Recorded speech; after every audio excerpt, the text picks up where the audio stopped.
Warning. The following program contains strong language and subject matter which may be offensive to some viewers and/or inappropriate for children. The content within this program is intended for mature audiences only.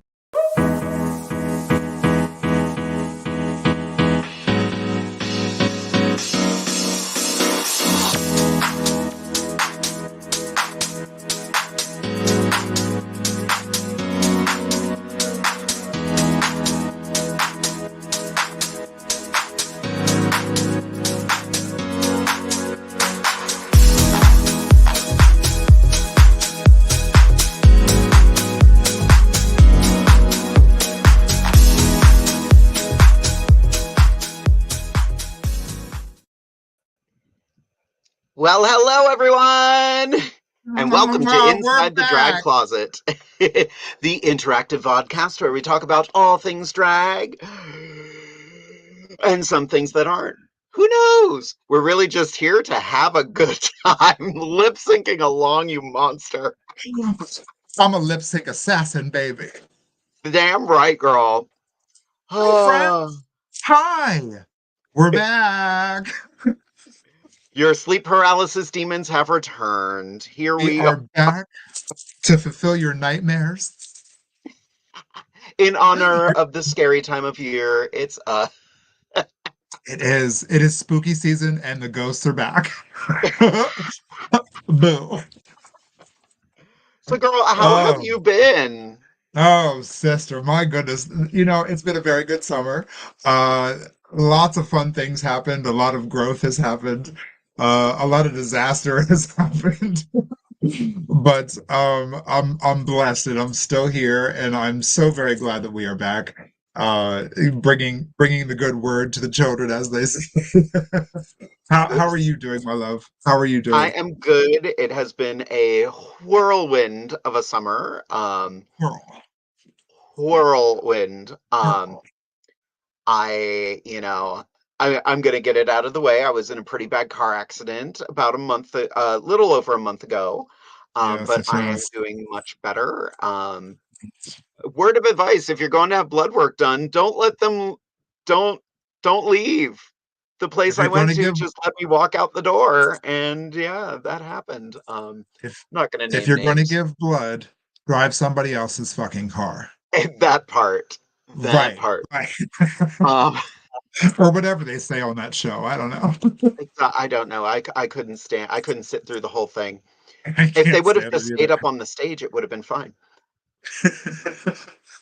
So for those, like, we are fiery tonight. Like, Amethyst and I, a couple months ago at Divas Down Under, some vile bitches were so mad that we were walking around getting tips. And they were like, this is the worst drag show we've ever come to. And I'm like, then go somewhere else. Not like, table 26. Table 26. Better bitches. Every time we do seating for that show, if I seat someone there, I'm like, you folks have to de-bitch this table. De-bitch it. I love that. Yeah, that was a moment, and they're gone now, and we love that. So thank you. We're back, kids. We had a long summer. I know personally, I was at Rehoboth Beach a lot, which is my home away from home. Obviously, everybody knows that I'm down there every other week. A lot of fun. There were some pageants that were supposed to happen that ended up not happening, and well, at least not with my participation anyway. You want to talk about that before we dive in? We'll get into that. We'll get into that. You know, I didn't prepare a speech for that, so you know, be wary. It's an honor to just be nominated. Right. And be wary of false prophets. I think that'll be my pearls of wisdom later. That part. Yeah, very that. Speaking of pearls of wisdom, let's talk about that for a little bit, because I want to send a huge thank you to our Patreons who have stood by us. Jake, Jess, Lori, Corey, Brian, Jeremy, Josh, Chanel, Daniel, Robin, Vicky, and Emily have been our rocks through, this process, this crazy show. And starting tonight, we are filming some Patreon exclusive content that we are starting to call, where did I put it? I just had it here. Jade and Amethyst Pearls of Wisdom. There it is. That will be exclusive on Patreon. So if you want to see some Pearls of Wisdom after the show, head over there. It And will most likely be visible the next morning just because, it's me and sure. technology. Woo! That's fine. And for those newer viewers, what exactly is our Patreon, Jade? That's where people can subscribe for as little as $5 a month, and help support our show, help us going, help us pay some bills every now and again too. You know what I'm saying? But we upload exclusive content specifically for our subscribers. We have been a bit lackluster in that, and we have a plan to make that up to all of you. So that's why Jade and I came up with our Pearls of Wisdom. Both of our cars are named Pearl, and we are both very wise. So we're going to bring you some pearls of wisdom that we don't talk about on the show. These are exclusive topics that you won't hear us mention anytime throughout our evening. And just to say a little thank you to the people that support us. Also, a few of you need to pay your credit card bills, and we love you so much. Thank you. Just find us at www.patreon.com/InsideTheDragCloset. Not saying who needs to pay their credit card bills. Oh my God. Well, look, I need to pay my credit card bills, and until y'all pay your credit card bills, I can't pay my credit card bills. So she chose violence this evening, everybody. So I'm going to have to apply for one of those black jobs. You know what I'm saying? Like President of the United States? Like President of the United States. Are you registered to vote? Are you registered to vote? If you don't know, don't tell me because you're going to make me upset. Okay. Mm-hmm. And it's not like our lives are on the line. Oh, wait, they are. Not at all. Yeah. We usually avoid politics on the show, but this is not the time for that. Yeah, we're going to talk about that. Exactly. I want to talk about how many people have popped in for our return episode this evening. We had a comment even before we went live tonight from Shannon's Art Gathering, which is amazing. Thank you, Shannon. But Thank we you have so much. Our beautiful Patreon Jess is watching this evening. Hey, Squee. I see a lot of new faces on here too, like Kenneth Allen. Which is great. Which is great. Jill, hello, beautiful. Hope you are doing well. Howdy. The incredible Regina Holiday, who I have gotten to know over the last few months, who is an incredible performer, and I cannot say enough good things about her. Thoroughly recommend her. Another queen I finally got to see perform, Evelyn Phantasma. Hi, Evelyn. Evelyn, girl, I don't know if I had a chance to tell you, but you blew me away at Lancaster and Central PA this year. So keep doing what you're doing. I know sometimes it's frustrating, but keep doing what you're doing. It's fantastic. And on the flip side, Ava Rage, you are garbage. No, I'm kidding. she's my favorite piece of garbage. Exactly. Ava, you are amazing. You are having a glow up right now, and it is beautiful to watch. That's exactly what I was going to say. Her glow up is warming. So yes. Derek started cracking up when we talked about Table 26. Oh God. Valid. Oh, it gives me nightmares. Yes, Jess. Yes. Yes, thank you, Lori. Thank you so much. And for all of you watching out there, we're going to have a fun little game. It's called Share the Love, Share the Live. So whatever streaming platform you're using currently to watch these beautiful, beautiful goddesses before you, I need you to click that little share button down at the bottom. Share the love, share the live, spread the word, not your legs. Okay, so please get us out there. We love you so much. The TDD. Oh, I love me some DD Darion, hon. I love and miss her so much. Look, you interrupted what I was saying, bitch. Okay. Look. Hello, Miss Kern. Look. Oh, you done fucked it all up, DD. I was on a roll, girl. I was on a roll. She knew what she was talking about, and then she had nothing. That's right. But please share the love, share the live. Go ahead and share this video. Support your fellow feather girls. Birds of a feather. I don't know. Let's talk about merch. Let's talk about merch. We've got merch. And if you would like merch, you can go over to www.jadevere.com/merch and you can pick up The very popular Drag Is Not a Crime hoodie. I think that is my favorite piece that we have. Ironic, since neither of our faces are on it. Honest to God, yes. You know, we have our hoodies, t-shirts, coffee mugs, and of course sticker packs. So if you want to pick up those. We should something get we are some currently new working merch. on. We don't have them yet, but it is a work in progress, and I put it away. We Is it are new trying. merch? The biggest thing people ask us for when we talk about merch are fans. And look at that. How Look about at that? God. Look. You see that? It's like she was prepared, and I'm an asshole. Face card never declines. Never. Right, Didi? Mm. But yes, we And are working on pick up making my own fans personal available. crap.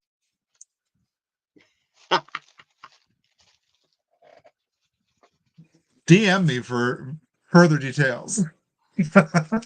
If you are one of our Patreons, I dare say I might post the background free images. So if you would like to get your own fans or whatnot, you will be able to do that. I haven't made up my mind yet on that, though.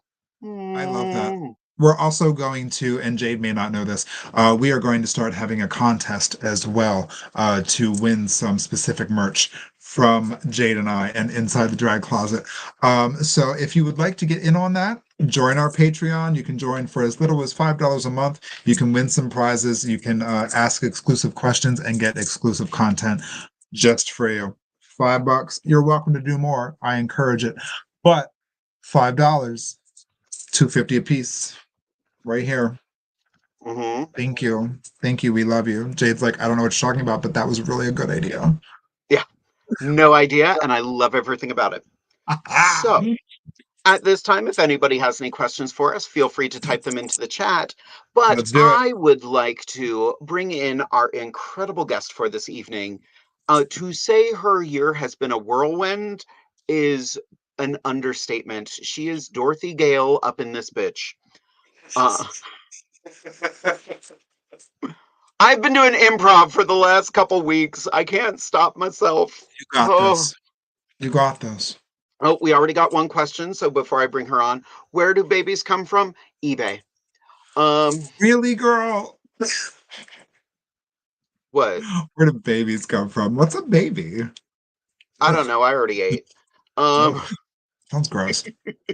But I would like to welcome to Inside the Drag Closet our first guest of our newest season. Let's welcome the incredible AMIE VANITÉ. Vanité. Vanité. That was going to be my first question for you because that was my instinct. Already a bitch. Everyone gets it wrong, and it's not a problem anymore. I'm used to it. They spell my first name wrong with 2 E's, or the I and the E, the M and the E and the double E, and then everyone gets the last name wrong, except Amethyst. She's always gotten it correct. From one Amy to another. I got you, sis. Hi, kids. Hi, welcome. We didn't do who, what, where. I'm super excited. We didn't. Let's let AMIE take the floor first and give us a little who, what, where about herself. Go for it. Who, what, where? Oh God, how much time do we have? Well, it's been 20 years since I breached out into the drag community. It just sort of was a happy accident, much like the glitter lips that everyone seems to love. I was a theater geek all my life and branched out from like high school theater into like bigger, grandiose community theater stuff because I was bored with high school things.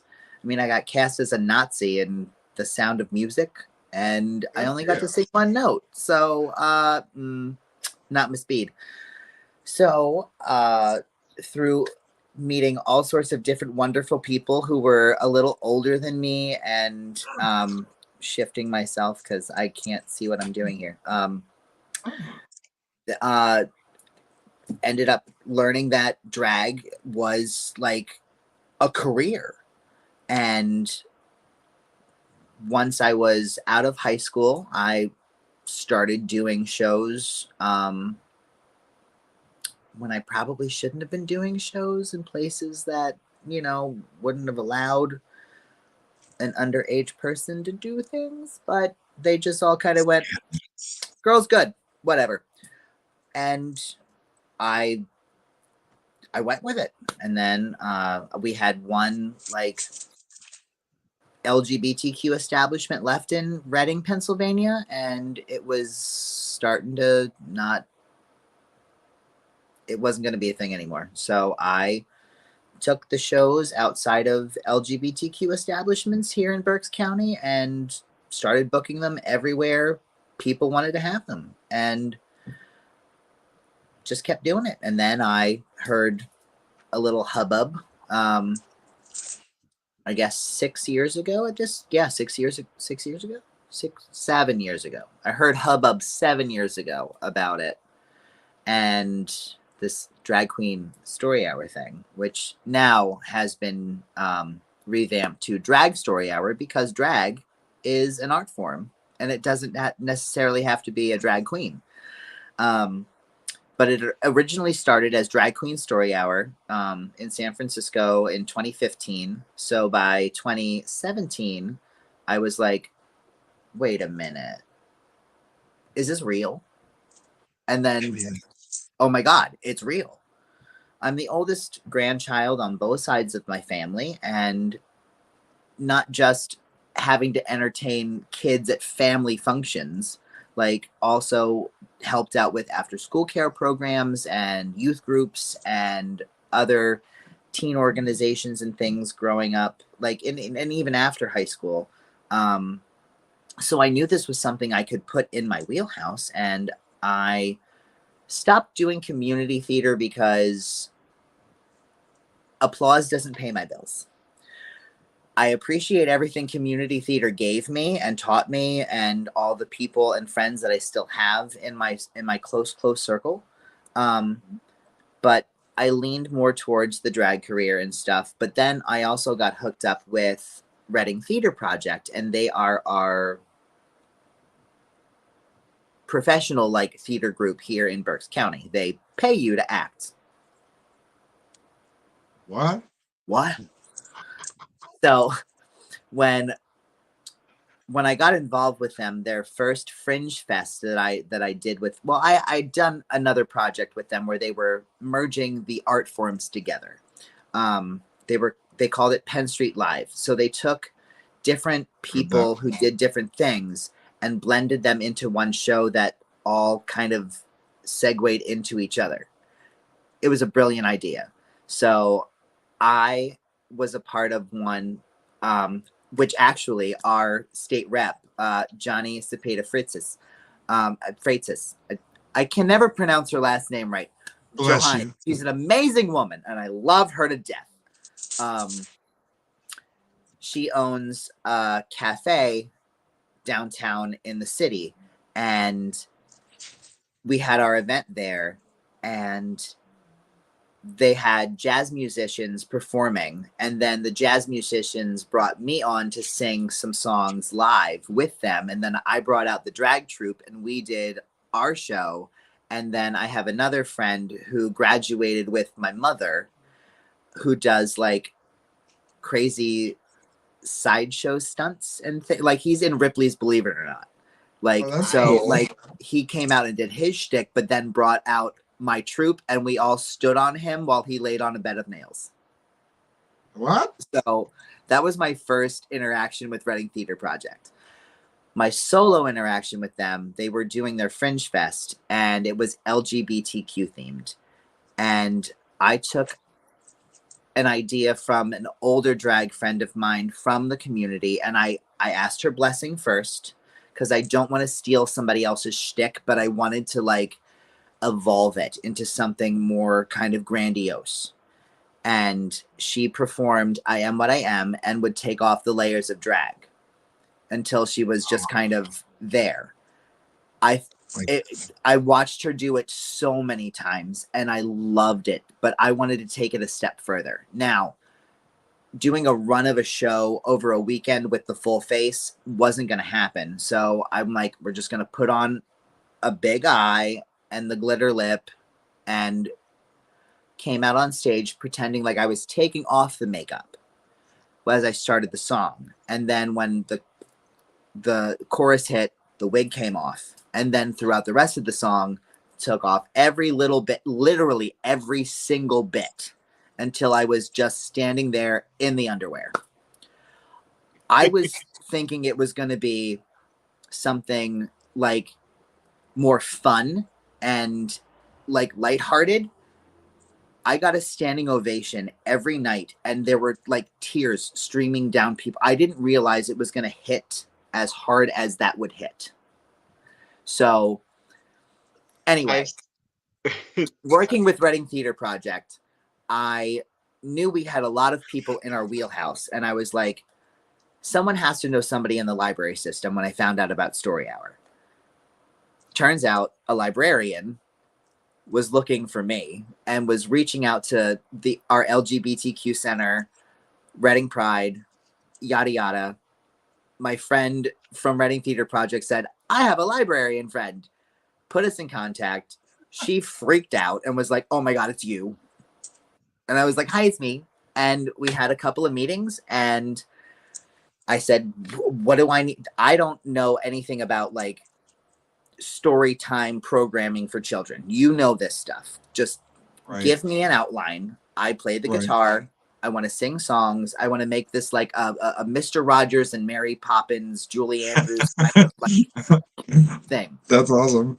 And we debuted it at Reading Pride in 2018. And then I had the next one at Lehigh Valley Pride that same year. And it just kind of became its own thing. I was PA's first official chapter of Drag Story Hour. And I mean, it's now become international. It wasn't international at that point. So like, that's a really cool thing. That is cool. And you have had, to put it very lightly, you have had so much success, but this year tested you. And would you be willing to talk about the horrible thing that happened this year? Let's talk about March. Chaos. Yes. Yes. So when I first started the programs, it was Pride events and mostly smaller kind of things that I live in West Reading. Oh, now that I put that out there, I mean, just kidding. I don't live in West Reading. I live in, it's fine. Never heard of it. It's fine. So we have like avenue festivals and things. And after I got it started, I reached out to my friends who have like some local businesses and things. And I'm doing this. Would you mind if I like did some pop-ups throughout the day? Like I have a booking fee if you can afford it, like, you know, and they said, absolutely, you know, come hang out on our porch or out front of our shop and do what you do, 'cause we love you. And I've said, great. My first, like, and so it was getting on a roll. And then I had, my first library gig booked for, January of 2019, and the local paper reached out to me and said, hey, we know you're doing this, we would love to like interview you and whatever. And I said, great. So they did a whole like background story sort of whatever before the event, and then showed up for the event. But I had also booked other library events at Sinking Spring Library and Exeter Community Library at that point as well. So after the Wyomissing Public Library that I did the first library event, and the newspaper was there with the photographer and the reporter so they could, you know, report on what was actually happening. Published the article literally like the day before the Sinking Spring event that I had. And then the protesters started showing up for that. It wasn't a lot of people. My grandmother was still with us and like front row center, but they were still kind of loud enough for her. They were just like praying, but it was loud. And I will never forget what she said to me when I got back home, because I was living with her at the moment. My grandfather had passed away at that point. He actually passed away a week after I debuted the Story Hour program at Reading Pride in 2018, and I was on my way to the house to show them all the like pictures and videos and stuff, and I got the phone call, and I was like, oh, so that was kind of hard, but he was so excited and super proud of me. So they're both still with me, but when I got back to the house after the Sinking Spring Library thing, she said, I walked by the people outside, and I said, I'm going to pray for you. And I'm like, you said Baba, that? savage Baba. Oh, Wow. Bless her heart. And she was also there when the Exeter Library thing happened and the protesters were out of the window. And then I had another library gig in Warminster a couple of months after that. So there were some people there. Some guy actually dressed up as, well, they thought he was Jesus, but he said this is a Moses costume and they don't even know. So that was also like kind of funny as well. But he was also holding us. Well, he was dressed as Moses. He said it's a Moses costume and they don't know, but he was holding a sign that says, "My dad hates you," to the other people, because he was on our side. So I'm like, I need that sign. That's great. You come dressed as the dude. Long story short, libraries stopped booking me because they didn't want to deal with the nonsense. And I honestly don't blame them. Like, I don't want to deal with the nonsense either. Like, it's too much. Like, it's overwhelming and it's crazy. And when Lancaster reached out to me, I warned them. I was like, we're probably going to get some pushback because yes, it's a library. And they were like, it's going to be fine. It's not going to be a big deal. They actually wanted to have me do one in March, and then they wanted to have another one the week before Lancaster Pride. We ended up all deciding to cancel the one before Pride because we all didn't have the bandwidth. And luckily, there was no real craziness that happened at Pride, so whatever. But as much pushback as I have gotten through doing these programs, I never expected there to be literal, like, bomb and death threats towards... You're the bomb, baby. Everyone. You are the bomb. Like, not just me and not just buildings, but other individual people and their addresses and their homes named out. Like, that was beyond. Was that your first bomb threat? Yes. That was the first actual, like, act of violence. I mean, the only other time I was super upset about something happening at a Story Hour was the Exeter one, when, you know, they're like crusade banners and giant flags and this and that and bullhorns and MAGA hats. Wow. And of course, I got into the venue before everything started to kind of materialize, but and I'm grateful for that, because I didn't get any like thing directed right at me. I mean, people came up to me after the Sinking Spring Library event and that Exeter event. And they were mainly mad about a book I read called Red, which is about a crayon who is clearly the color blue. Blue, yeah. And it got a red label. Let's say Jade has that, I think. There you go. Red. It's such a good book. It's not red. And Red keeps trying to do things that Red can't do because Red isn't red. And this woman came up to me twice. She was at both of those things. Well, it should have just been red. Well, colors can't change themselves. That's the point of the book. Well, and so many people say that this book is a trans allegory, which it is, but it's so many other things. It's if you look at it, it's an autism allegory. It is a people trying to force you to be something that you can't be. That's what it is. It's not like, look at the book, look at the color of the crayon. Its wrapper says red, but like it's blue. It's not a hard concept to grasp. Anyway, long story short, I knew they were gonna be a thing, and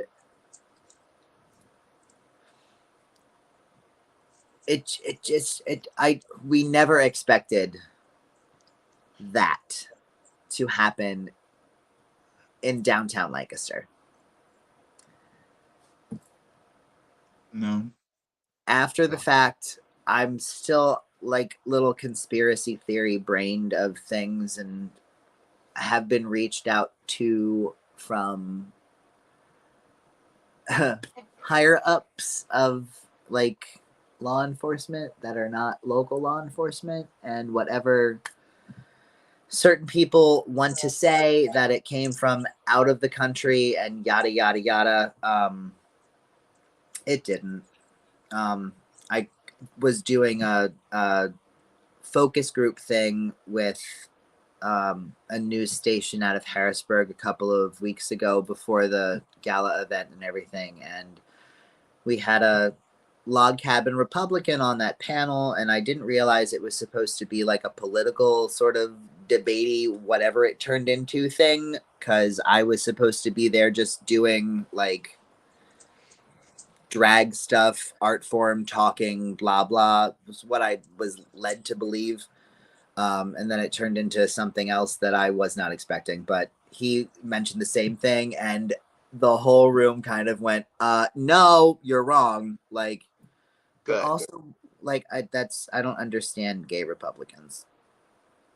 So I have been noticing that, not to bring politics into it, but politics are going to be brought into it. And that was another thing that led to what happened back in March in Lancaster at the library. People in political positions decided to doctor what I do outside of story hour for kids and made it seem like this is what I'm doing for a no.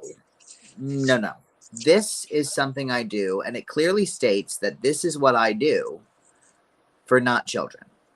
Do not bring your child.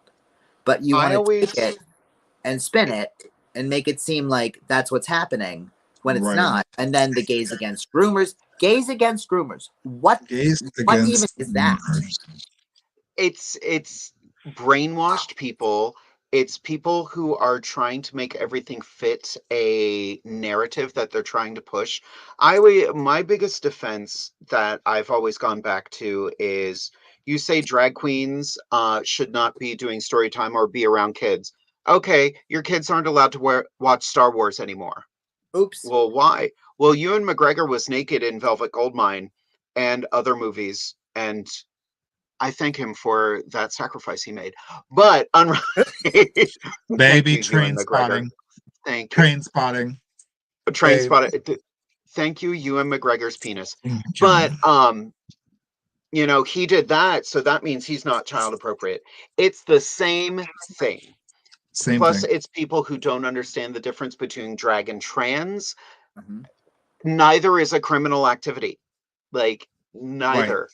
Right. I love the fact that I think the news article said that Drag Queen Story Hour is a hypersexualization of children. And what we do is the complete opposite. I don't know if that was that a news article, or was that like the news like broadcast something in the paper. Hold on, I'll get it. Stated it. I don't really remember it, but I know that was something that was brought up. I am covered from head to toe. Yeah. Me too. What kind of, no, I know how to cater to whatever audience I'm catering to. And if it's an audience of children or people under the age of 18, I am damn well not going to be in some sort of risque outfit, even though I'm covered from head to toe and nothing is slipping out at any point. Yeah. I always go back to, I was doing a gig a couple years ago, and it was a 21 and up event, and the owner of the venue let a couple families bring their 5-year-olds. I was like, okay, I have to go change my numbers. And they were like, no, it's fine. The parents are cool with it. I was like, I'm not. That doesn't make it okay. Like, that doesn't make it okay. Exactly. I actually had a drag bingo event a couple weeks prior to what Amethyst and I were a part of. Sorry you couldn't be there, Jade. It would have been you would have loved it. What a doll face that man is. But we were initially like, when the venue where I do like a lot of stuff with them is they have an upstairs and a downstairs. So I normally will perform upstairs if it's something, but the bingo event was so high in demand that they decided to have it downstairs instead. So there's like, the doors were open because there were like outdoor seats and people could still hear. And I wanted to make sure that all of my material was family friendly, because I knew there were some people that might have wanted to come with their kids, and who have also come to like story hour events with me. And I wanted to make sure that everything I did was on the level. I didn't want any sort of backlash from someone walking down the street or this or that, because of course not.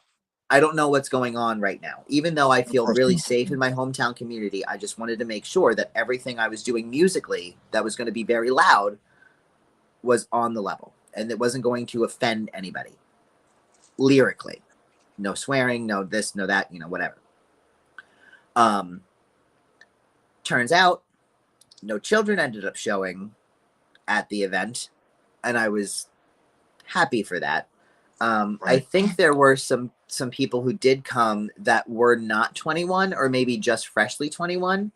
It was their first drag show ever, and I was like, well, now you're, no pun intended, jaded. Because if you don't go to a high caliber drag show and it's just me, and you're gonna be disappointed, because I've had people come to my shows before they go to like other shows, and then they're like, I don't know what the fuck I just watched. But it wasn't. Speaking of that, we just got a really good comment. That was Trixie DeClaire. Amy was one of the first queens I've seen perform, so we can all blame her. That's how it started. Oh, it is your fault. You did that. Sorry. I'm sorry, but I'm not sorry.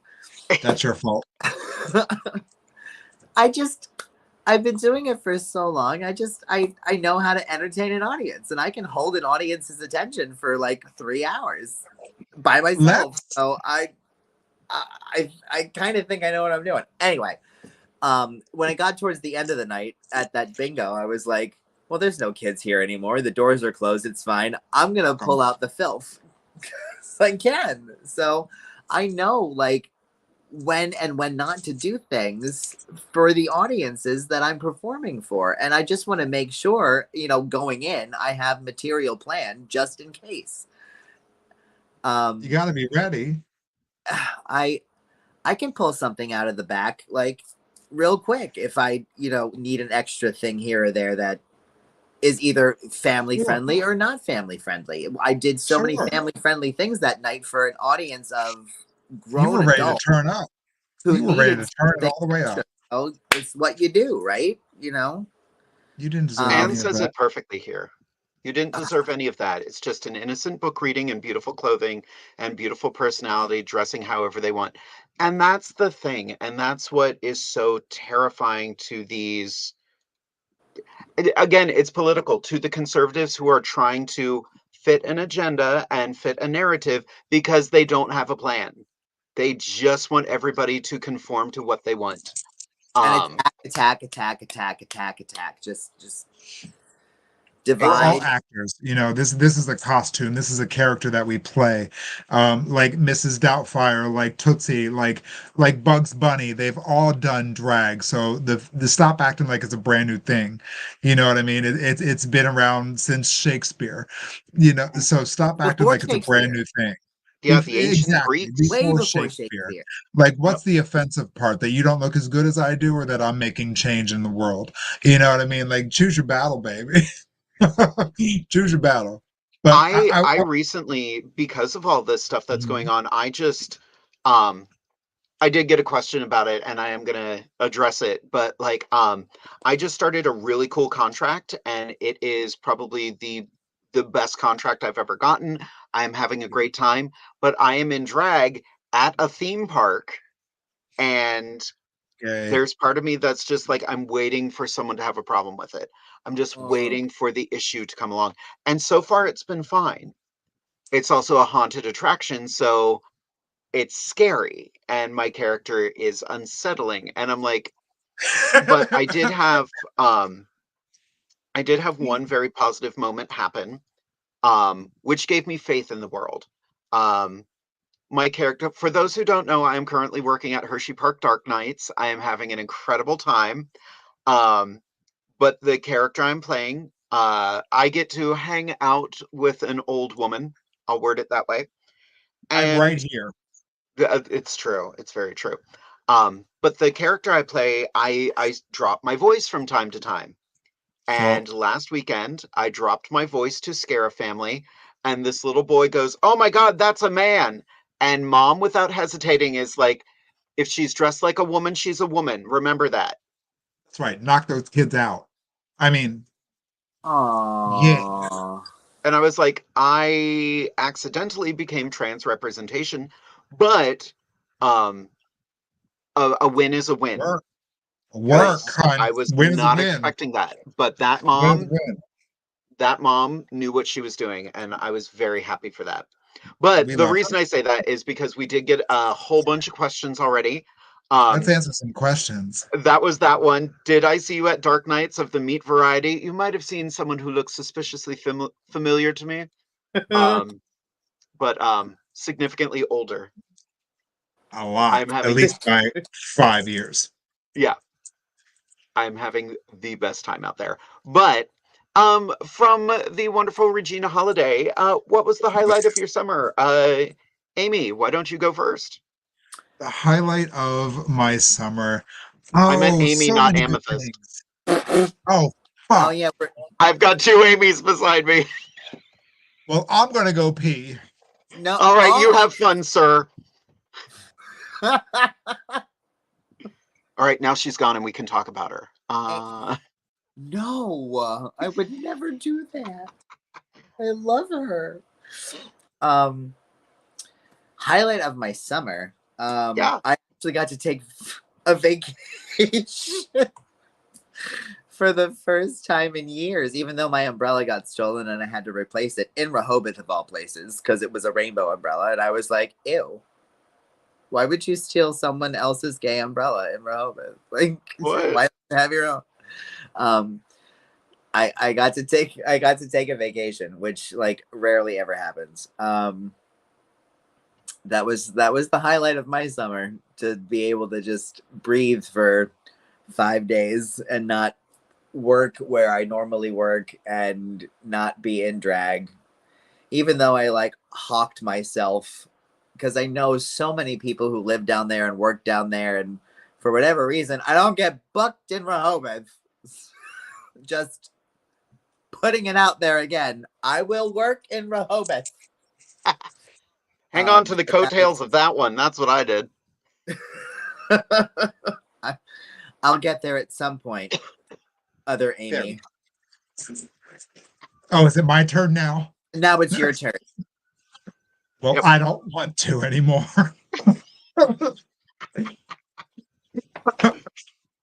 Oh, goodness. Oh, highlight of my summer. I don't know. Like, I hear Rehoboth Beach. Is that what we're talking about? Yes, Yep. yes. That I got to take vacation, and I still don't get invited to come perform in Rehoboth ever. Baby, I don't control that. I don't control that. I'm aware of that. I'm just saying. I don't. I keep leaving my business cards everywhere. Keep dropping those breadcrumbs, honey. Keep dropping them. Highlight of my summer. I don't know. Like, so many good things. Obviously, Pride Month happened. We all remember Pride Month, right? 5, 6, 7, 18 prides that month. A lot of good things. I know we crowned several new Pride representatives. We crowned Enigma, who is Lancaster Pride royalty. Who is watching this evening? Hi, Enigma. Hi, baby. She was also with us at the gala. We'll talk about that shortly. We crowned Ricky Suave, the York Pride ambassador, as well. So many good things. I mean, the highlight is always just being around my friends, being around my girls, my sisters, my family, and just doing drag. I mean, it was a whirlwind. You know, speaking of Rehoboth, I am down there all the time, and I love my Rehoboth family so very much, and it's so wonderful always working with them. But not one time in my 97 times down at the beach this year was I actually on the beach. Not once, not one time did I did I lay on the sand and go, "Oh, what a lovely day off." Not one frickin' time. So while I am at the beach all the time and I love my family dearly, not once did my feet hit the sand. So, yeah, maybe next year. Maybe next year. We're working on a lot of new projects, a lot of new venues, a lot of new shows coming up. You know, I don't rest. I don't rest. I don't dance now. I make money moves, or whatever Celine Dion said. Um, so I want to talk about Jonathan Groff. Oh, hey, girl. You know, she's not wrong. She's not wrong. She's not wrong. My little monster. Oh, I But love I'm her sorry, so. what did you say about Jonathan Groff? I don't want to talk about Jonathan. Yeah, you do. You're like besties. Look at you two. Yes, talk amongst yourselves, please. Oh no, I He really was the shouldn't nicest talk about person. Jonathan Groff. Let's talk But I about. will Look, talk about Jonathan Groff. we're in this article. Look, there, Yep. there's me, and there's Jonathan, and there's Miss Amy. Because we work with celebrities now. That's right. Celebrities. I'm not gonna cry on this podcast. I'm not You gonna better not. Do it. You Do better. it. It's not worth it. This will last. I put This will be on demure eyes YouTube on for forever. this. I'm not doing it. This will be on YouTube forever, girl. I know. That's why I'm not gonna. At least till they cancel us. This is a safe space. There's not 24 people watching you right now. That's 24. right. That was it. 24. Oh, it'll They be all watch thousands. afterward. They all tune in later. They don't want to see it fresh, huh? They're all watching Agatha all along right now. Oh, I'm so excited Jonathan to watch Groff. that. I still haven't seen it. Like, but I mean, I'm one of those people that needs to like just let it happen and then I can binge it because I don't have time for like waiting for the next thing. I just need to give it to me. Yep. So anyway, she is trying to keep you on track with Jonathan Groff, but I sidetracked us to Agatha. Still on track with Jonathan. I haven't gotten off track with Jonathan. What a lovely man he was. I've never met the man, and quite honestly, I feel terrible when I got booked for the event. I was like, who? I'm a terrible queer, I know. But I walked into that dressing room and he opened his arms as though I've known him for all of my life. And I've never met him one day in my life. He hugged me like I was his best friend, and I had never met him. He was the most normal, down-to-earth, fun-loving human being that I've had the pleasure to work with. Had you not known who he was, you would not know he was anybody at all. Exactly. Anybody. I mean, I'm a theater geek, so like I knew his name growing up because we're only a year apart in age, so we were both doing community theater and all sorts of stuff growing up through high school. You're both 22. Stuff at EPAC, but I was doing stuff here. We already kind of. Well, I knew who he was. I don't know if he knew who I was, but he made the big time and he did his own stuff. I had a lot of other things going on in my life that didn't, he went his way and I went my way, and now we've met up. But the fact that all this stuff happened back in March, right? And then he reached out and said, "This is not happening in my backyard." Right, because he's from there. That's my hometown. Lancaster is my hometown. It's Jonathan Groff's hometown. So he saw the drama and he wanted to help. He wanted to fix it. He said, I need to fix this. And I didn't know anything going on behind the scenes until literally the beginning of August. And I was leaving my hellhole of a job. No offense, people, if any of you there are watching, which I highly doubt you are, but that's fine. I'm sending it to them right now.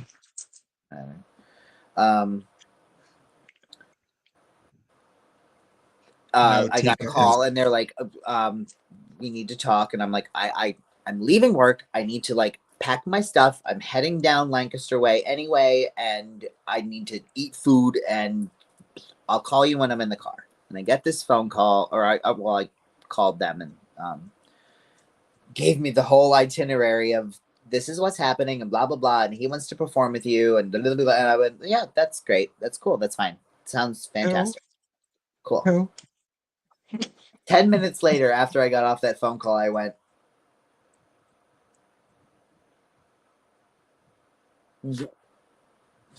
what? I know. Time the fuck out. And I called her back and I was like, are you kidding me? Are you serious? Yes, Jonathan Groff, Jesse St. James, Christoph. Okay, goodbye. He was Elsa on Glee. Will you stop that? I think I'm correct. Yes. Flawless, no notes. He was King George on Mindhunter on Hulu. So it took a couple of minutes for that to set in. And then trying to, work it out. Actually, that same evening, I ran into people from the library and I was like, and they went, yeah, you're welcome. It happened, hon. But it was it happened. It was his idea. And that's the beauty of it. I mean, we raised over $50,000, I think, for the Lancaster Library. There were a lot of great donors. You were there. I hosted the gala along with our sisters Nevaeh Levixen. Enigma was there. Lancaster Pride Royalty was there. Karma Sutra, who's on the Lancaster Pride Board, was there. We honored the Lancaster Pride Board. We raised a lot of money. We had steak, chicken, and all kinds of good food to eat. I mean, I didn't have much time to eat. Right? Did you have much time to eat? Well, and they told me they wouldn't box it up, but then other people demanded they box it up. But I ate my damn cold fucking steak. There were so many steaks sitting next to me that weren't touched. I was like, I am not above putting that in my purse. Don't think I won't put that cold ass steak in my purse and take it home and heat it up. Don't think I won't. I am so mad I missed this. I was this close. But I was like, whatever. I just started shoveling it in my face after I didn't have to perform anymore. But shameless. But you did such a wonderful job, and you were Liza Minnelli. You played standing ovations. Of During course. Liza? Of That has course. never happened Of before in my course. life. Well, and because you deserve it. You know, you put yourself at the front of something that a lot of people don't realize how dangerous it is to put yourself on the front of that line and continue to do what you do and do it successfully and without any kind of hesitation. You do it to make change, and you make the news, you make national news, you make world news and I all kept that. Who's on calling me right now? I am on live. I kept on saying, like, I was so, like, I've been so afraid I've been asked to do a few story times recently, and I've been so afraid to do them. And I keep on thinking to myself, you know, if that's how I have to go out, if I have to be a martyr for it, it's easy to say that when you're not in the line of sight. And that's why we wanted you on this episode, because you are not just doing incredible things for the Hi, baby. community, but you are a pillar. You are a role model. And I I'm glad I got you to cry. So good for you. We did it. Damn it. I want to pause for a moment. I need to say a huge congratulations to two very special people in my life. One, our newly crowned Miss Gay Maryland America is Miss Divinity Cruz. Yes. And her first alternate going back to Miss Gay America is Onyx DePearl. Oh, Baby, if you didn't see the pictures, if you haven't seen the videos, look it up. We have two wonderful representatives back to Miss Gay America this year from the Maryland clan. You can see my dress hanging back here that I wore. Onyx to Pearl's watching right now, and I love you to death. You were perfection all night long. And our new reigning Miss Gay Maryland America, Miss Divinity Cruz. Huge congratulations to you both. 11 contestants, people. 11 contestants. And that goes out to Miss Stormy Sky, who I crowned Miss Maryland 2023. She did a phenomenal job. She had a very short reign, but she did the damn thing. And I'm very proud of her. So we love her. I'm sorry to sidebar, but I seen them check in. Just wanted to bring some happy to the moment and back to your regularly scheduled program. I have about 8 questions to get through. So Let's do it. let's Let's power do it. some of them are questions, some of them are statements, but the first question here, this is specifically for Amethyst. What are you drinking? Oh, this is Miss Kylie Swan, my beautiful friend, who recently purchased one of my new merch fans. I love it. If you'd like one, please reach out, DM me. I am drinking a little special juice. This is grown up juice right now. It helps me have a personality. This is potato juice, as they call it, fermented potato juice. It's just lemon water, really. Honestly, it's just water with lemon. If a potato can be vodka, you can be anything. That's right. My body, This my choice. disaster. Amy, what are you drinking tonight? drinking a canned cocktail. Oh, by bless me. Berry Vodka Rita. Ooh, Sexy. fancy. They're a little high octane, and they pack a punch. Nice. After my Lunchable this afternoon, so Blessed be. God bless You're the what bomb, happens baby. for the next half hour. You are the bomb. Lit. Mm. Too soon? Too soon. No, I'll see myself out. just the right time.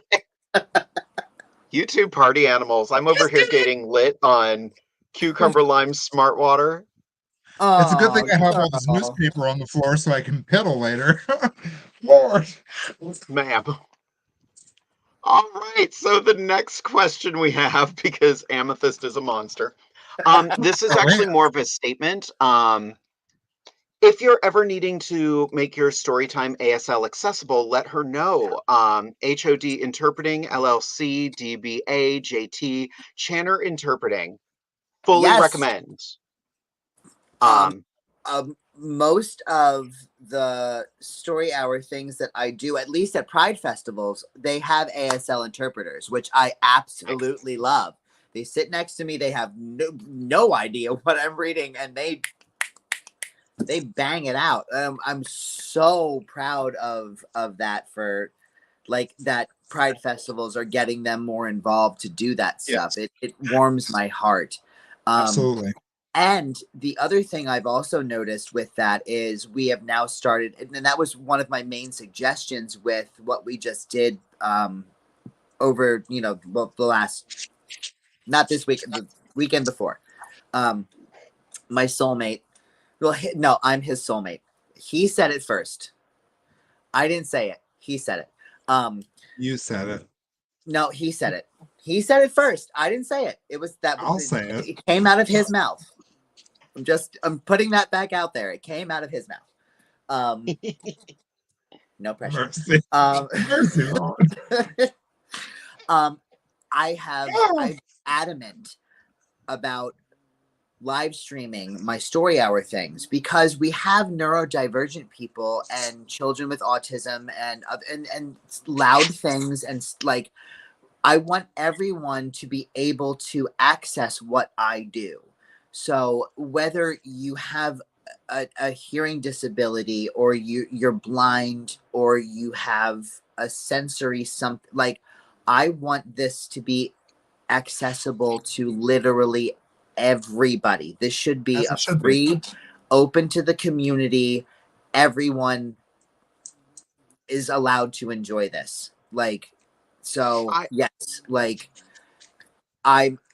if there are other events that I do that I don't have an ASL interpreter for, like, thank you. I will absolutely, please, like, send me something directly so I have that information in my brain, because I sometimes like, oh, shiny thing, squirrel. Like I Absolutely.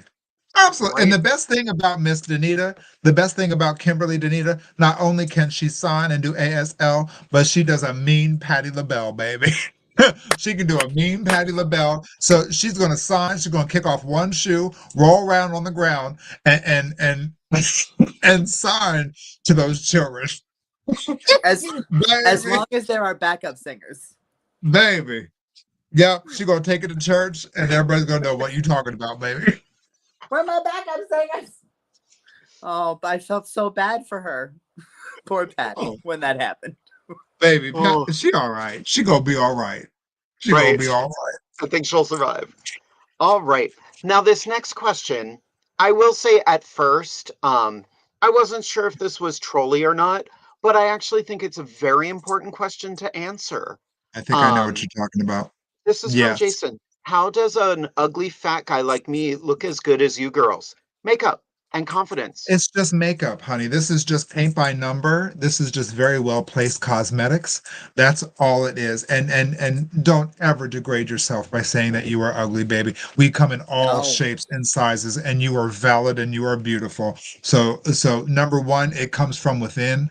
So the second you love yourself is the second you can move forward in life. So accept yourself for who you are, baby, and don't let anyone ever tell you that you are anything less than perfect. Okay, so we're not going to have that. We don't do that here on Inside the Drag Closet. We celebrate, uplift, and onward and upward. Yes, you are the way you are meant to be. Celebrate that. Number one, this is just a dramatization of who we are on the inside. You know what I mean? And we're fabulous. And you're welcome. I didn't even do anything. I just put on an eye that you can barely see in this dim lighting of my best friend's house next door to where I live. That's right. She's in overhead lighting right now. And look at her. I'm here in a caftan planning a brunch on my own behalf. Assalamu alaikum, bitch. Like, speaking of brunches, like, let's talk about some brunch. Oh, I do have a brunch. I'm literally planning a brunch on my own behalf. Oh, nice. I love that. But I'm sitting here in a caftan. Channeling some new age Mrs. Roper. I love it. Just over there freeballing, hun. I'm still I'm trying to grasp the concept of the Mrs. Roper thing, but I mean, cool, but I just wanted to buy a caftan because they're really comfortable. And now I want to change my whole summer wardrobe and just wear caftans for the rest of my life during the summer. It's very freeing, isn't it? Oh my God. Oh, that's good. that's I got one for caftan. myself years ago and I loved it, but I want to get one that is I just got it because it was comfortable. In retrospect, I kind of want to get one that's a little less Afrocentric. I got it because it was beautiful. Not really thinking. Can't just go around asking people why they're not Black. That's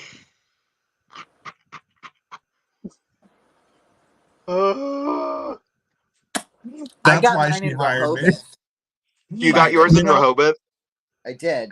That was my main goal when I went on vacation for the first time in I don't know how freaking long.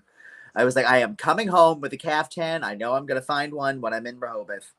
And I passed by this little shop and I'm like, oh, they've got caftans in the window. I'm gonna pop in there. I'm gonna do some window shopping beforehand in case I miss something. Nothing anywhere else. And then I came in to that shop and the first thing I saw was my brand new fanny pack and I was like, well, this is already mine. Okay, bye. And then I went over to the caftan area and I'm looking and I'm like, okay, well, this is the one in the window. I don't like the pattern. I'm looking through.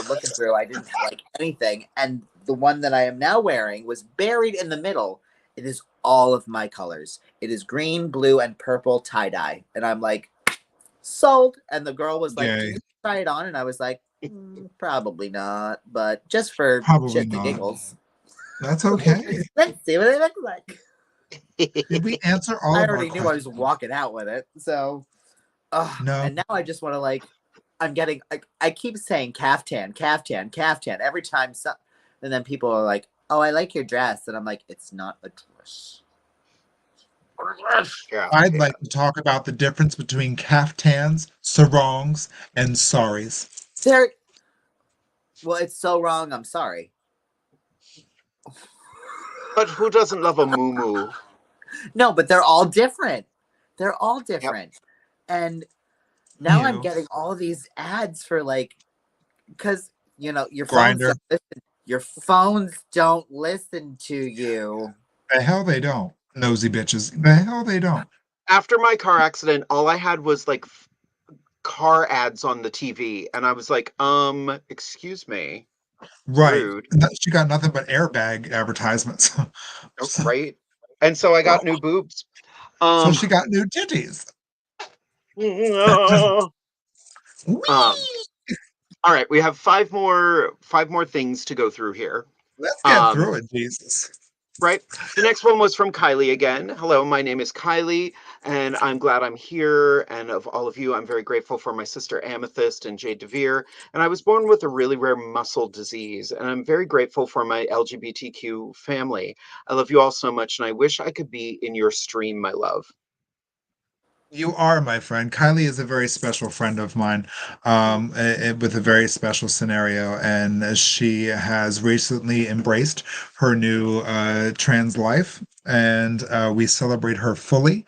I recently sent her one of my fans, and it's something that brought her joy, and to see a smile on her face is worth all the money in the world.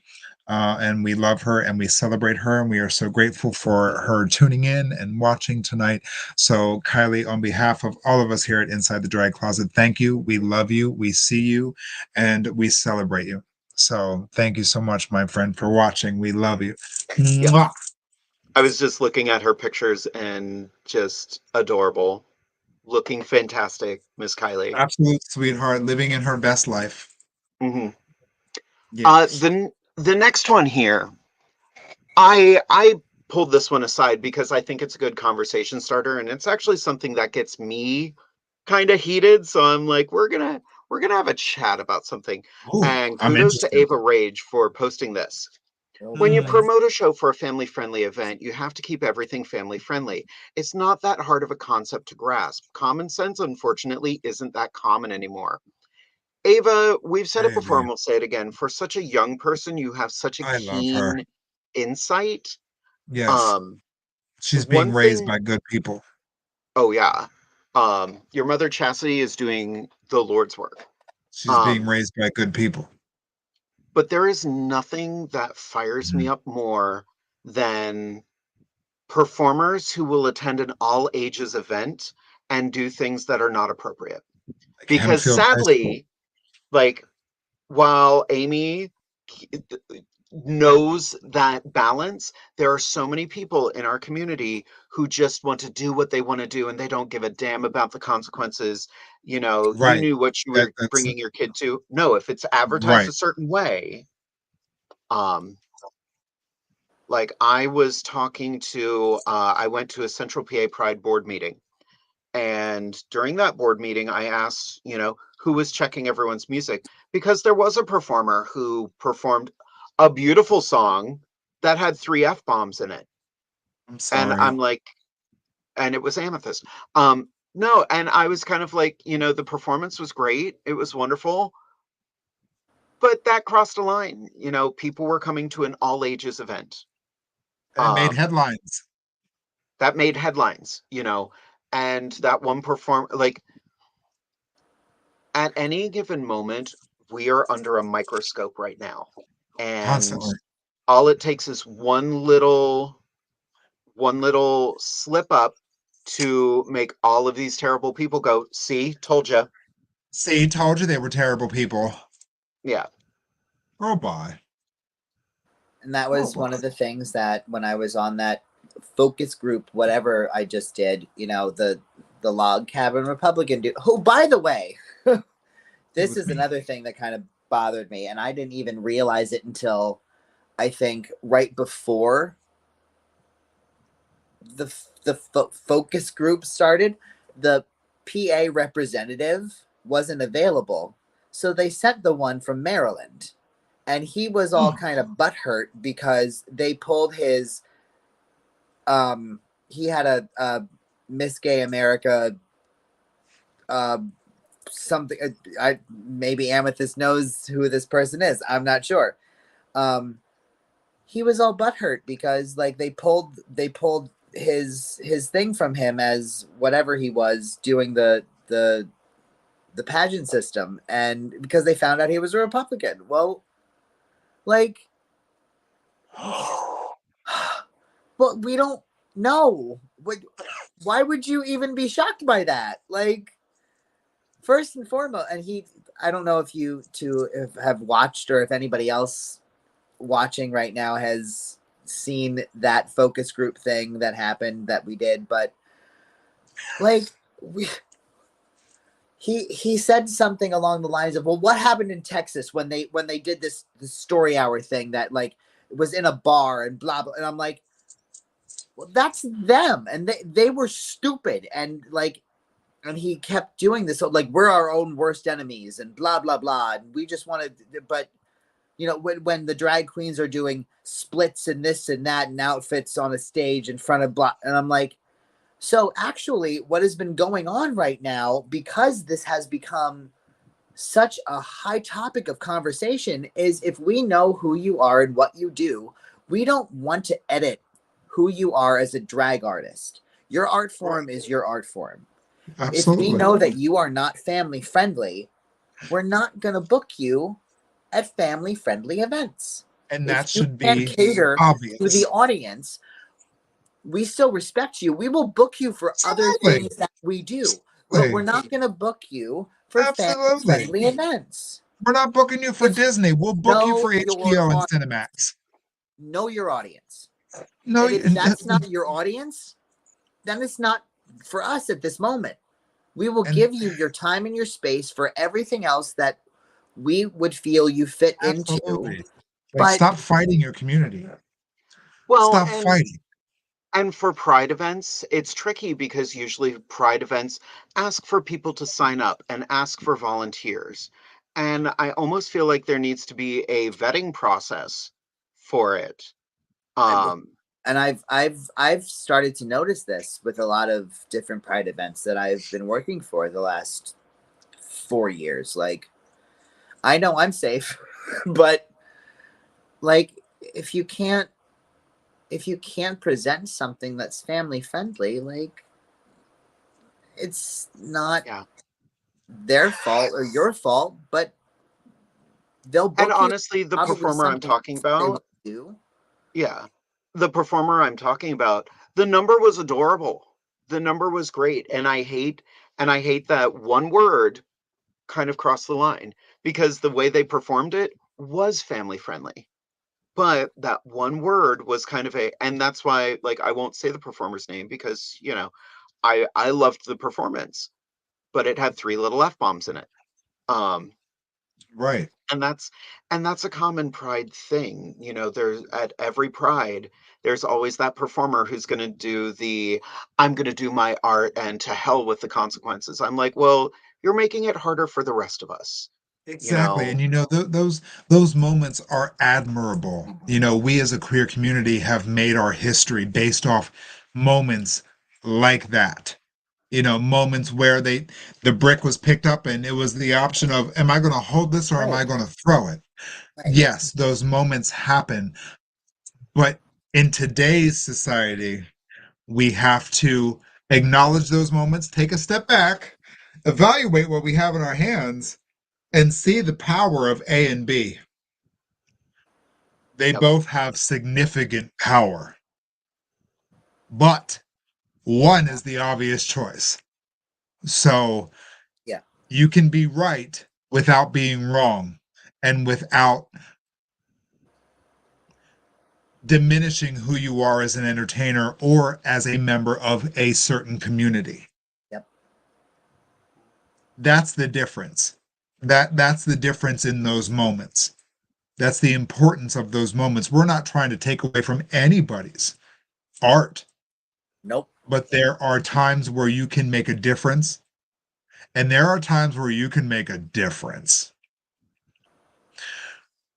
And knowing the difference in those differences is all the difference.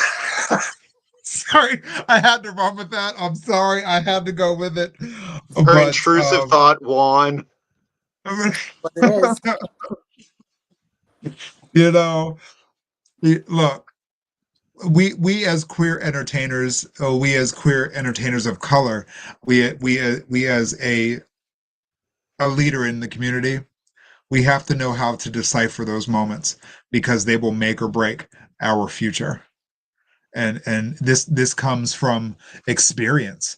This isn't me standing on a soapbox. This isn't me saying that I'm right or wrong or better than anybody else, because you will never hear those words come out of my mouth. This is based off experience. This is based off my life's experience. You know what I mean? It's okay to stop and think. It's okay to be wrong and it's okay to be right, but you have to know when to apply those two different things. Yep. That's all I got. That's all I got. I should have saved that for my pearls of wisdom, shouldn't I? Now she has to come up with something new. We have two more questions, and then we've got Derek's helpful drag tip. So, last 2 questions. This first one's, again, more of a statement, but just kind of a fun thing for us all to consider as Halloween is right around the corner. Did you know it's the 35th anniversary of the release of the Rocky Horror Picture Show? 35th? 35th. I think that's wrong. 35th? Hey, Google. 1975. Oh, yeah, that's wrong. Yeah. I have the I believe I have the 35th anniversary. Do you know Halloween's on a Friday the 13th this year? It is. It always is on Friday the 13th, and it's the 666th anniversary of it.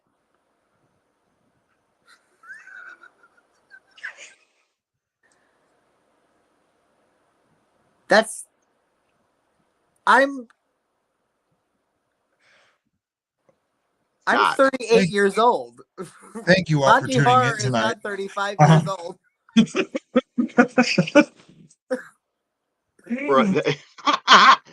That's drag math. That is drag math.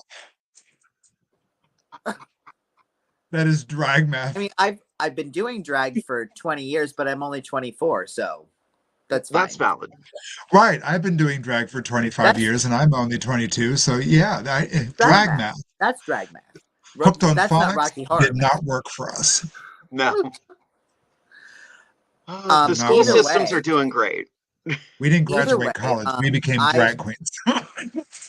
I will be performing as Dr. Frankenfurter on October 12th at Reading Film Fest when we do the live shadowcast in front of the big, giant movie picture screen.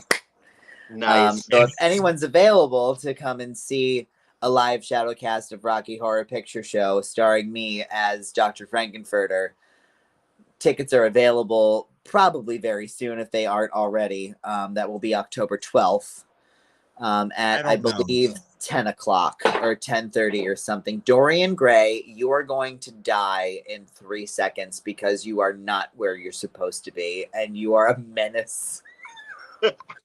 He's on the mantle and it's I literally just went, October 12th. Why does that sound familiar? Right, it's my 10th wedding anniversary. That's right. Happy anniversary early. Thank you. We're both working that night too. And the day before is National Coming Out Day. It is. Is October it really? 11th. Well, yeah, October Ironically, 11th is National Coming Out Day. Dorian, you're not going to make it. And I will be dressed as an old woman all day. How appropriate. I'm so scared imitating right now. Hold on, I'll be right back. Go get the cat. I will be at PSU Dickinson Law performing that afternoon. Nice. That's correct. I love that. I found him. Say Hi, hello, Puss. Dorian. Say hi, Dorian. This is he's handsome. Look at that face. Oh, looks like my Gigi. He looks like Gigi. He's got a little bow tie and a bell and everything. Gigi! So cute. Where the fuck is Gigi? I don't know where she's at. He was so good tonight. He's like, I'm getting ready to act up. So, okay, we have 9 minutes left. Yep. Do we have any more questions that need to be answered? No, I think we handled most of them. And how do you all feel about this episode this evening? Yeah, let us know.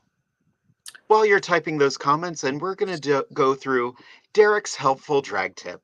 Now, for anybody who is tuning in for the first time or may not know, Derek, my husband, is the show director for Divas Down Under at the Harrisburg Comedy Zone. Oh, look, there's the poster right there. It's almost like I planned that. We are having our Ghouls Just Want to Have Fun drag show with Sybil Stackhouse, Amethyst Diamond, Poison, Jade DeVere, Katarina Couture, and Calliope. Tickets are on sale now. General admission is $15. VIP tickets are $20. VIP is in the back of the room, so don't be an asshole and say, hey, why are we in the back of the room? We want to be up front. You don't want to be up front. Don't be a do it on table purpose. It's almost like we know what we're doing. But we know what we're doing. Yeah. I promise. But Derek has been in the scene for over 10 years now, and here is his helpful drag tip for this evening. Oh, Lord, help us all. Derek's helpful drag tip. Pageant promoters. This should not be a difficult concept, but apparently it is. On the night of the pageant, before the doors open, borrow someone's gown and carry it onto the stage, then have a queen tell you if the lighting is good. These gowns cost multiple thousands of dollars, and your lack of attention to detail can cost a contestant a category and potentially the crown if the stones aren't shining right or the colors are too washed out. Amethyst, do you have anything to add to that? No. Okay. Yes, I do. Yes, I do. Yes, I do. You got me with just enough potato juice in me.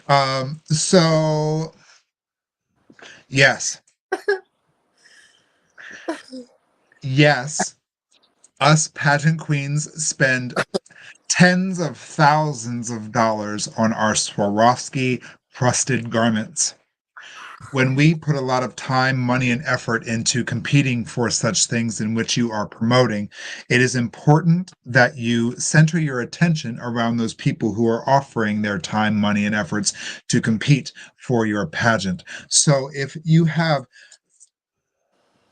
a stage that has terrible lighting, that does not showcase your contestants in their absolute best, you are doing them a disservice. You are doing the system a disservice. You are doing our wallets and the audience a disservice.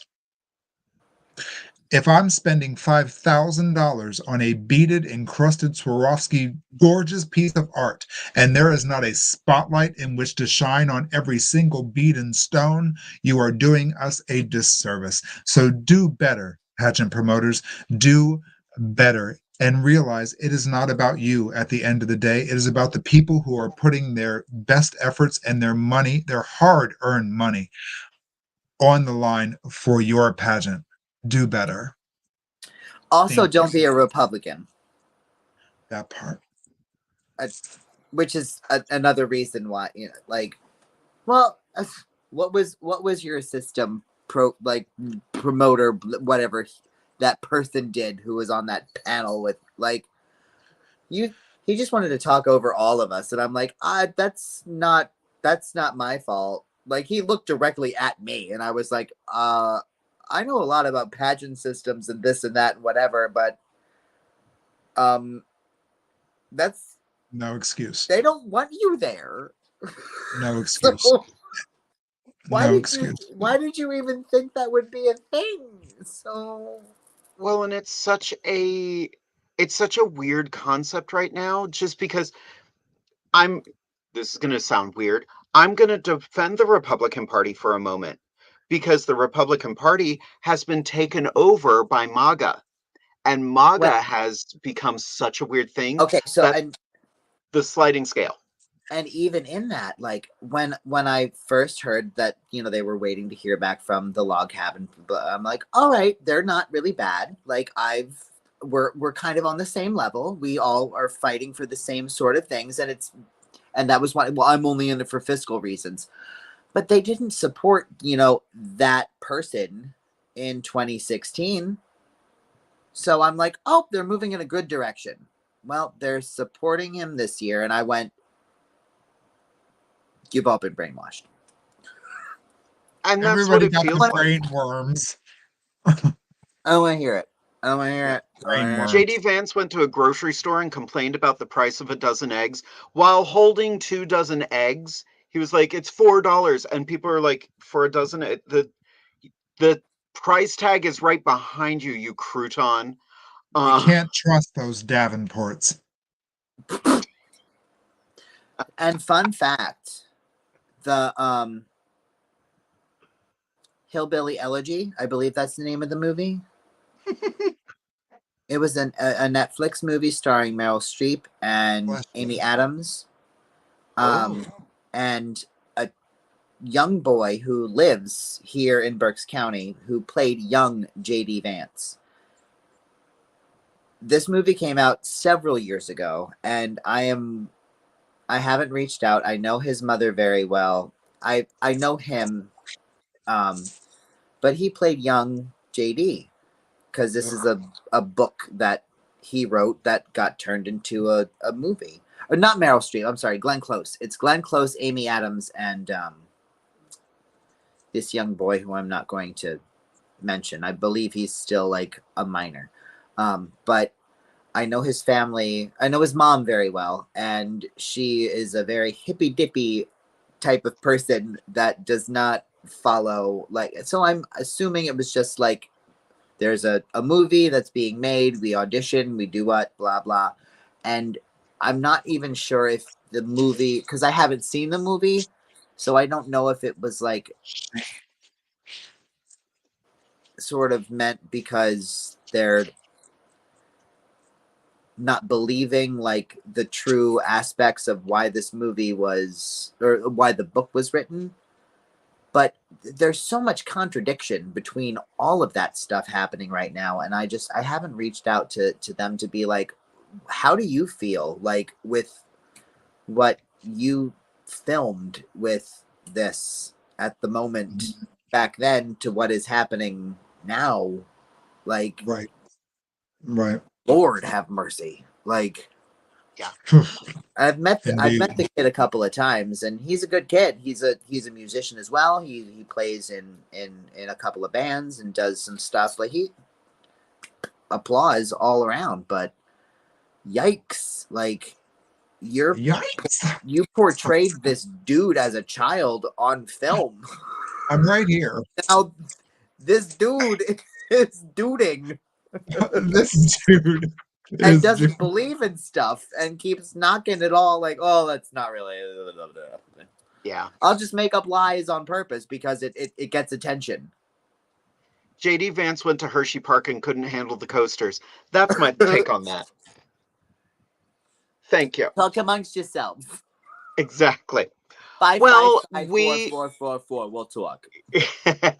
We have unfortunately reached the end of our time for this evening, but I want to I know, like, we were telling Amy, we were like, it's going to go by so fast. But I want to give us all a chance to have a few parting words before the three of us take off and film our first episode of Pearls of Wisdom. Yes. So I'm going to give the spotlight to Amethyst to begin. Stop. You are so sweet to me. Amy, my dear friend, my fellow entertainer, my sister, my brother, and everything in between. Thank you for being at the forefront of change in our community. Crying. That's okay. You go ahead and cry. I'm going to talk about you a little bit longer. Thank you so much for being at the forefront of change in our community. Thank you for being brave enough to make a difference. Thank you for standing up for the youth and the LGBTQ community and for children who are a little special and a little different like the rest of us. Thank you so much for being willing to put your life on the line for what we believe in and for what we all stand for as a community. You are admired, you are loved, and you are a pillar in our community. And don't let anyone ever tell you otherwise. We have your back and we always will. Keep doing what you're doing, onward and upward. We love you and we are more than grateful to shout your name from the highest mountain and spread it across all the social medias and for you to become a powerhouse in our community. So thank you. We love you and we welcome you. We cherish you. We support you. We validate you. And you are here and we love you. To my dear sister Jade, we are back. We are at it again. Onward and upward always. We have a lot going on in our personal lives, and that doesn't take away from who we are at our core. We have a job to do. We have a responsibility to not only ourselves, but the community that watches us, supports us, and loves us. And I got your back no matter what. And I always will. And I love you. To our community out there watching, thank you. Thank you for keeping us alive, and thank you for your love, and thank you for supporting our merchandise, and thank you for seeing the good that we are trying to put forth in this world. Get out there, register to vote. Register to vote. This year will make or break the rest of our lives. Don't be on the wrong side of change. Make the right decisions. We love you.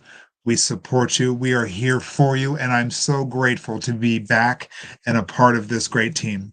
So congratulations to Stormy Sky. Congratulations to Divinity Cruise. Congratulations to Onyx to Pearl. Congratulations to all the girls on their way back to MGA. We see you. We love you. We support you. Subscribe to our channels. Get on our Patreon. Buy our merch. Love us every day.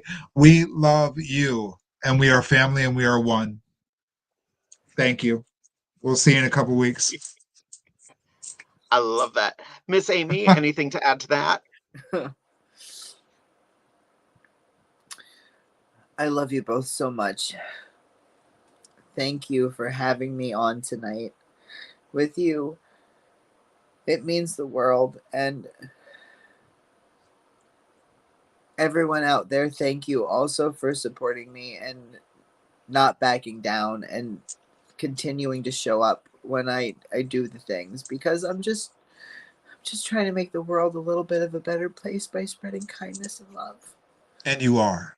I want everyone to care about each other. Like there was a moment I had a couple of years ago when I love nature and I love flowers and gardens and things, and I'd been taking pictures of gardens blooming and flowers and things, and I just had this moment of right after I started doing story hour stuff, and I posted this. I'm not going to be able to put it as eloquently as I wrote it, but we're all flowers. Every flower is different.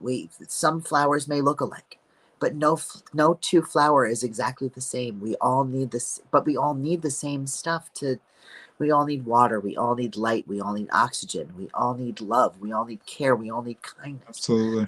And if we can't keep treating each other like flowers, like, what's the point? Just stop for 5 minutes and love one another, please. Because that's simple. The more we love and the more we care, we're going to make the world a better place. Absolutely. We're all the same inside. So just love and be kind. Squishy and red. I love that. Oh, and I have to stay on track and I have to advertise the next stuff, but I'm going to tack something on to the end of that, because I want everybody to come back here in 2 weeks, because we will be having an incredible guest. She is an incredible hostess. We are going to have the incredible Magnolia Applebottom joining us. She is an absolute delight to be with. So make sure you tune in. Also, that's the first time I did the Inside the Drag Closet poster. So I hope you all liked it, because technology and me we're becoming friends. Good job, girl. Good job, babe. Go out, support drag. And I actually want to add on, as kind of the final word of the evening, in addition to what Amy just said, a garden is most beautiful when it is diverse and the flowers are supporting each other. So with that, bye. Grow together. Thank you for joining us on Inside the Drag Closet.